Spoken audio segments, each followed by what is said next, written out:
Today's video is a report from a soldier who fought in the Second World War. We have made a conscious decision to translate these accounts as they are. These historical sources have not been censored by us and are therefore not neutral. They are the stories and thoughts of people socialized in a time that cannot be compared to our own. Accordingly, some of the statements and political opinions of the protagonists are inappropriate for our social climate. We explicitly distance ourselves from any political statements and radical opinions expressed by the people portrayed here.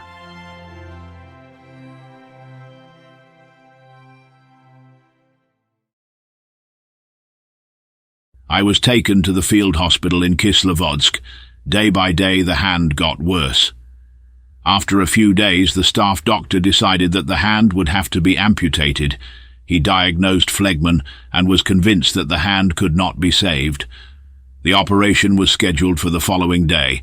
I owe my life to a Russian man and my right hand to a Russian woman. There was a Russian nurse working there.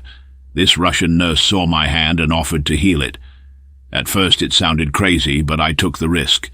I left the hospital without permission and went home with her. For 3 weeks that nurse took care of my hand, with herbs, with poultices.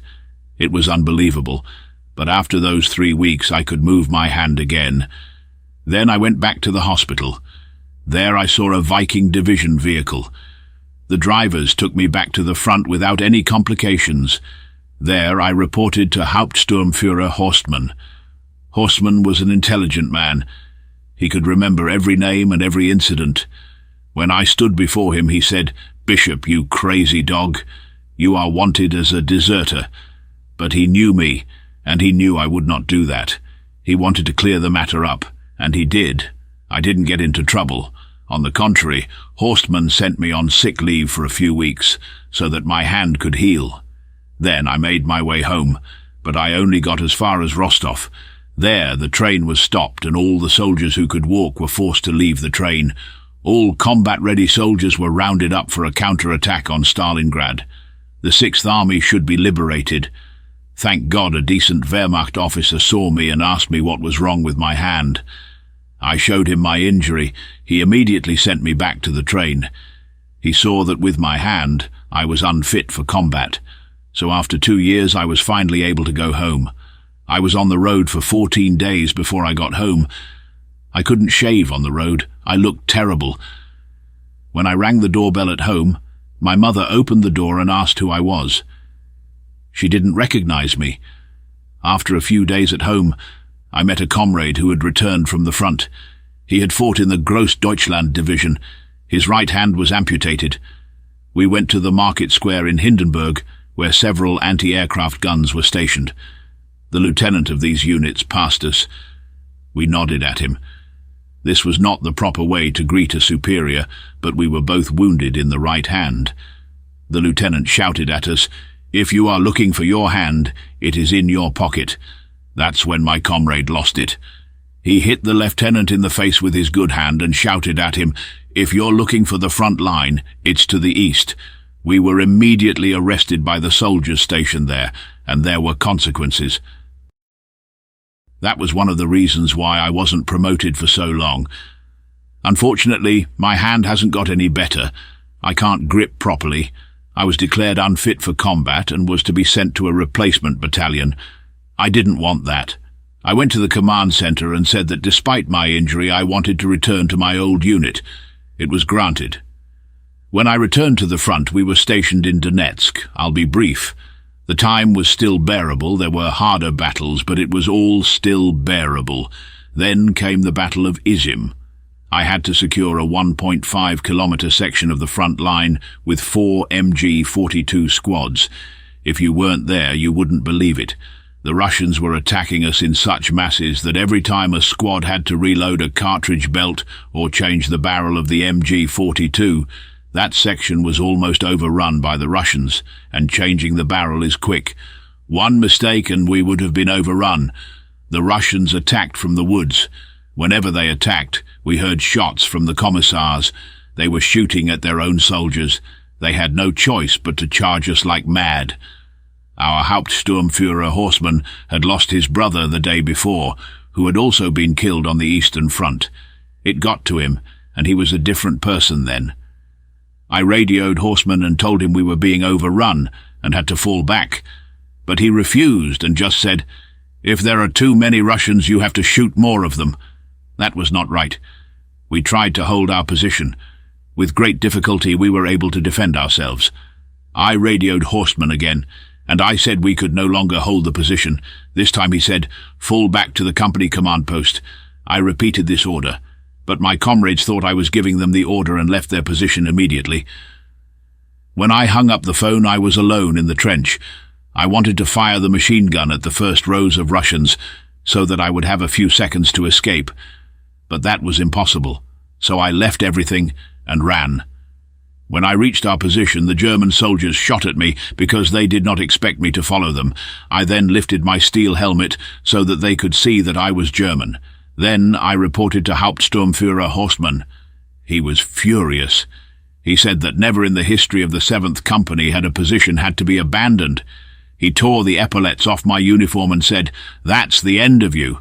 That was my first big disappointment in the Waffen SS. On the same day, I had to deliver a message to an artillery company. The line had been cut, and I had to deliver the orders to Hauptsturmführer Drechsel. I was not allowed to take my machine gun, but the Russians had already broken through in places. I managed to get through to Hauptsturmführer Drechsel. When I arrived, he couldn't believe I was unarmed and asked me, "Why do you look like a civilian?" I told him I wasn't allowed to take my weapon. He just shook his head. I gave him the orders and made my way back. On the way back, I had to do things that cannot be told. I'm not going to tell you about it either. It was terrible. If my son found out what I had done, he would not recognize me. Terrible war experiences. When I returned, I was immediately given my next assignment. I, the little monkey, was to lead a counterattack to retake the positions I had abandoned earlier. Hauptsturmführer Schmidt was in charge of the operation. I was given a few men and 2 assault tanks. I ordered the soldiers to make as much noise as a division. We marched forward in a wide line, and the assault guns made a lot of noise. A few men also came from the flank, so the Russians thought we had them surrounded. It worked. The Russians surrendered, and we were able to take them prisoner. Hauptsturmführer Horstmann said, "Not badly done." Hauptsturmführer Schmidt was awarded the Knight's Cross for this action. I couldn't believe it. I was demoted and he got the Knight's Cross. It really upset me. After this action, I was very disappointed in the Waffen SS. A few weeks later, I met Hauptsturmführer Schmidt, and he asked me why I looked so depressed. I told him the story. He was outraged and promised to look into it. He did. I didn't get the Knight's Cross, but I did get my shoulder boards back. Meanwhile, it was 1943, and the war in Russia was getting difficult. We took up position west of Charkov. The 7th Company Der Führer was stationed there, and we were to relieve them. Our comrades had already warned us that it was hell here. I will tell you a story now. Please do not think of heroism or bravery, because it was only camaraderie. I think of these soldiers every day, and I try not to cry when I talk about them. We relieved the 7th during the night and took up our positions. As the first rays of sunlight came up, we saw that corpses had been piled up in front of the trenches to act as bullet traps. It started early in the morning. Gunner 1 of the MG-42 was shot in the head. Before I continue, I should explain why he is called Gunner 1. If the gunner of the MG is out of action, the so-called Gunner 2 takes over the MG. If Gunner 2 is out of action, Gunner 3 takes over, and so on. The machine gun is the most important weapon and must always fire. Then it started. The Russians attacked, and at the same time we were being shot at by snipers, and Gunner 1 was shot in the head. Gunner 2 took the MG-42 and fired. It didn't take long for him to get shot in the head. Now Gunner 3 took over and started shooting at the charging Russians, and moments later he too fell into the ditch, shot in the head. Now there were only 2 young soldiers left. I shall never forget these young men. They were the most loyal comrades you could imagine. When they were sent to fetch 2 boxes of ammunition, they came back with 4. Now it was Werner's turn, and he knew he was going to die. He said to me, "Gunner 3, sign out." He went to the machine gun and was shot in the head. Then it was Heinz's turn. He said, "Gunner 4, sign out." He also got shot in the head. It's hard to describe what that situation did to me. The Russians were charging. The machine gun had to fire. Otherwise we would have been overrun and many comrades would have died. These men gave their lives without thinking of themselves. Now I was the last one alive in the trench. As squad leader, I was responsible for the deaths of the young soldiers, so there was only one way for me to go. I took the MG-42. I knew I was going to die, so I pushed the dead body aside and started shooting, just trying to stop as many Russians as possible before I die. After I had put in the second belt of ammunition and had just started shooting again, there was a bang. Now I had been hit, shot in the head. As you can see, the bullet went in under my eye and out over my ear, so I was very lucky. I bled like a pig and lost consciousness immediately. I mentioned earlier that I owe my life to a Russian. His name was Pyotr. He worked for us, a so-called Hiwi. They were defected Russians who helped us.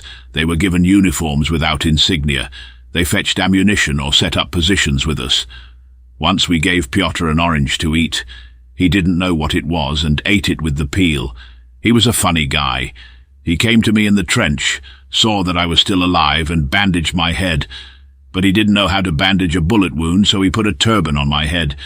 He had the strength of a bull and threw me out of the ditch.